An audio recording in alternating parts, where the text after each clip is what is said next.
Taylor, welcome back to GMA. Hi. It is so great to see you. Congratulations on all those nominations. So how does it feel to be closing in on Stevie Wonder and Frank Sinatra for the most wins on Album of the Year? Oh, wow. First of all, great to see you again. The last time I saw you, I think it was in Central Park. It was. For the concert that we did, that was so much fun. So thank you guys for doing that. Yeah, the Grammy news was absolutely unbelievable. And in terms of those unbelievable records, I try not to jinx things, to quote Michael Scott from The Office. I'm not superstitious, but I am a little stitious. I get it. I totally get it. Tell us about Folklore, clearly a product of what has been a crazy and challenging year for so many all around the world in this year of quarantine. What was it about that experience that got your creative juices flowing?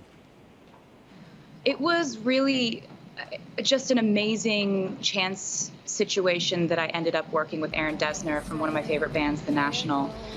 He had been in a similar creative space. He'd been creating all these instrumentals, and my imagination was racing and creating all these storylines. And so it really started with collaborating with him, and then I brought in, Jack Antonoff, who I've worked with forever, and he's incredible.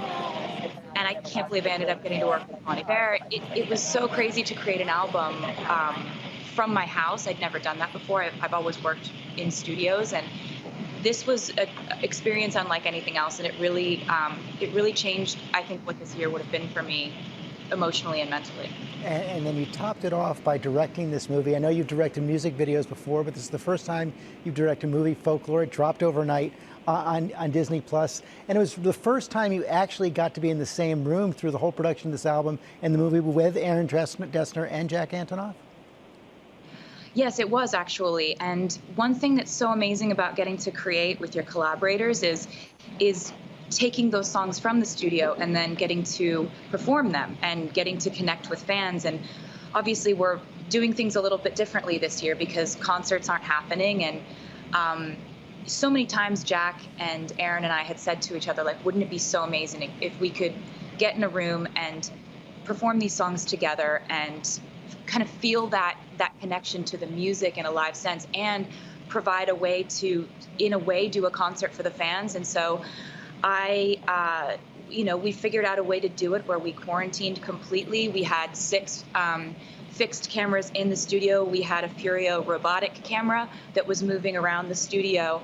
And Disney Plus, they have been such amazing collaborators in creating something that we wanted to feel like listening to the record felt and like making the record felt, just kind of full of warmth and as cozy as it was for us to create this music. Yeah, that's one of the ironies of quarantine, isn't it? That it did sort of foster that sense of coziness for so many, in a sense of really what's most important in life.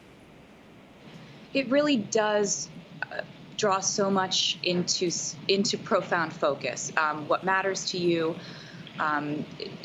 appreciating the things that you have, appreciating your health, protecting it, trying to live in a way that is responsible for you and other people. The one thing that I knew I needed to keep me afloat was music, and I'm really grateful that I had that, and also really grateful that the fans loved it in the way that they did and saw where I was coming from, and I think they let their imaginations run wild with these stories too, which made me really happy. A lot of fans watched the movie overnight, and they also got a big reveal. We finally learned the identity of your mystery collaborator, William Bowery.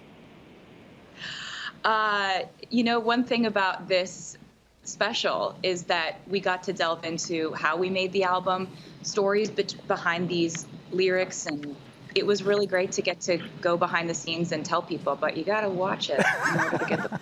I knew you weren't going to spoil that right there. But before we go, my daughters, as you know, are super fans of yours. And their first concert, besides the Wiggles, wasn't that GMA concert at the Central Park. It was actually Times Square in 2014.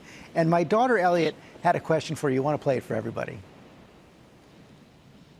Taylor, I'm a huge fan, and I want to congratulate you on all your Grammy nominations. They're so well deserved.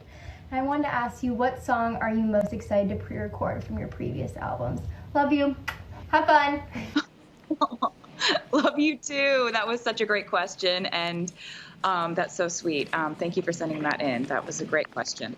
I've been having a really good time re-recording my older music, and I think my answer to that is, so far of the ones I've recorded, I think it's been the most fun doing Love Story, because the older music, my voice was so teenaged, and sometimes when I hear my older music and my older young teenage voice, it makes me feel like I'm a different singer now. And so it's been the most fun to go back and re-record ones that I feel like I could actually possibly improve upon the song. So that's been a really amazing, fun adventure. And yeah, amazing question. Well said, well asked. My girls always say that those old songs bring them back to their childhood.